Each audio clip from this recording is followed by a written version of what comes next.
Hi, and welcome to Writing Essentials with Mrs. Benson, the Grammar Edition. For today's Grammar Edition video, we're going to be talking about conjunctions.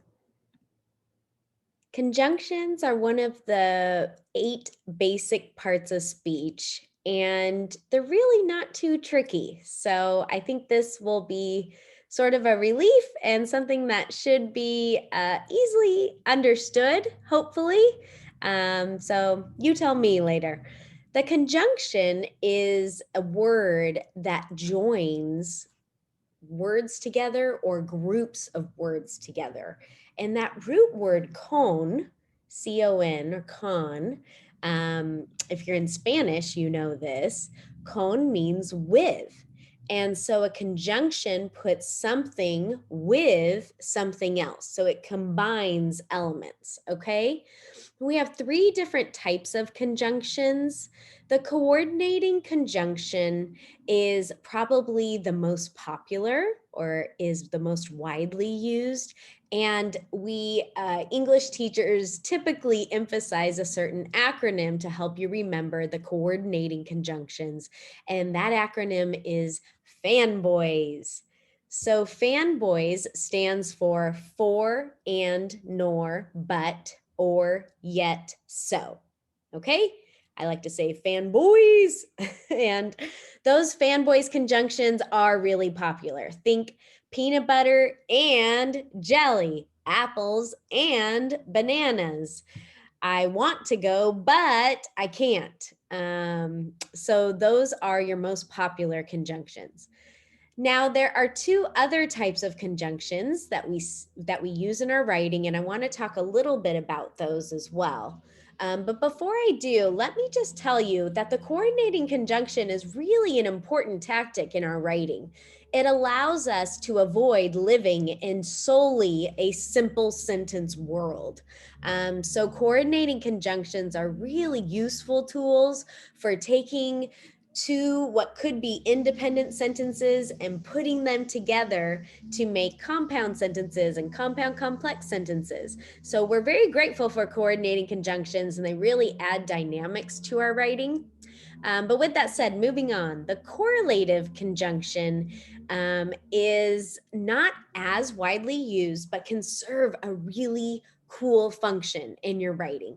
And I like to think of correlative conjunctions as the pairs, the duos, and I see the word relative and correlative, and that is the idea of they can't stand alone. They need a relative, they need a buddy, they need their pair.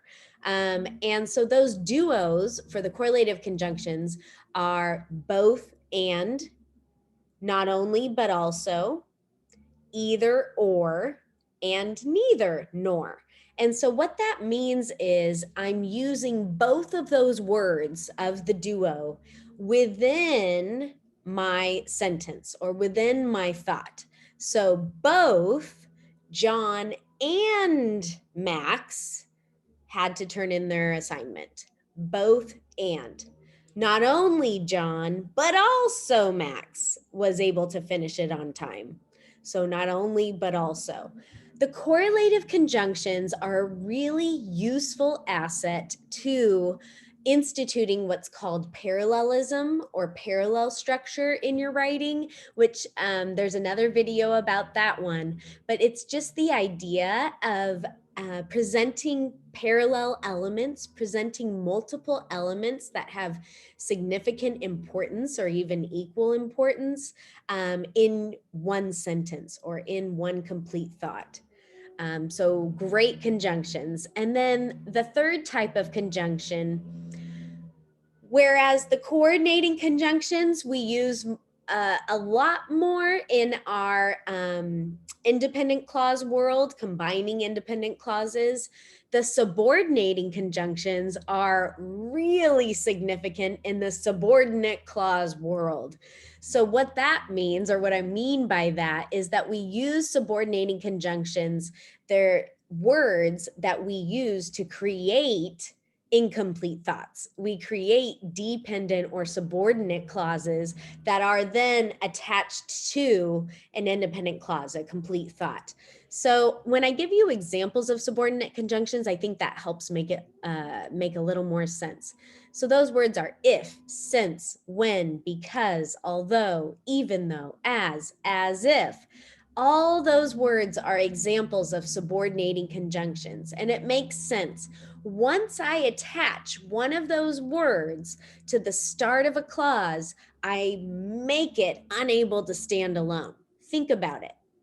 I could say, I went to the store. Then, if I take the if and I put it in front, it now can't stand alone. If I went to the store, what happened? Since I went to the store, what happened?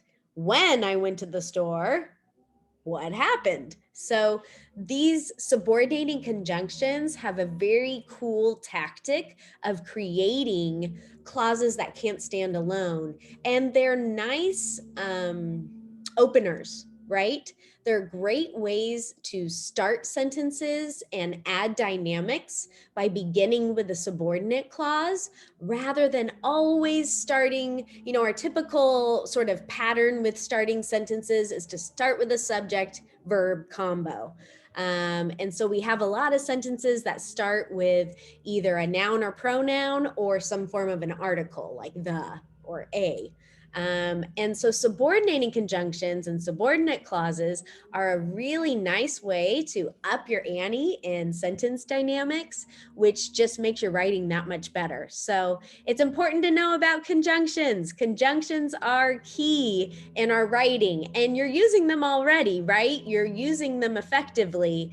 But I think if you go beyond just the fanboys, beyond just the coordinating conjunctions, to the correlative and to the subordinating, then you're taking your writing to the next level. And so I'm excited to see you utilize those. One quick review is just looking at this chart here. We talked about, as far as conjunctions, which are just words that combine elements, combine things together. We have the coordinating conjunctions, your fanboys. We have the subordinating conjunctions, which create subordinate clauses, things that can't stand alone. And then we have correlative conjunctions. I just gave you a few examples earlier. Look how many there are. Which are the duos. They always have to be together, and they're great tools for creating sentences with multiple parts that you want to present with what's called parallel structure or parallelism.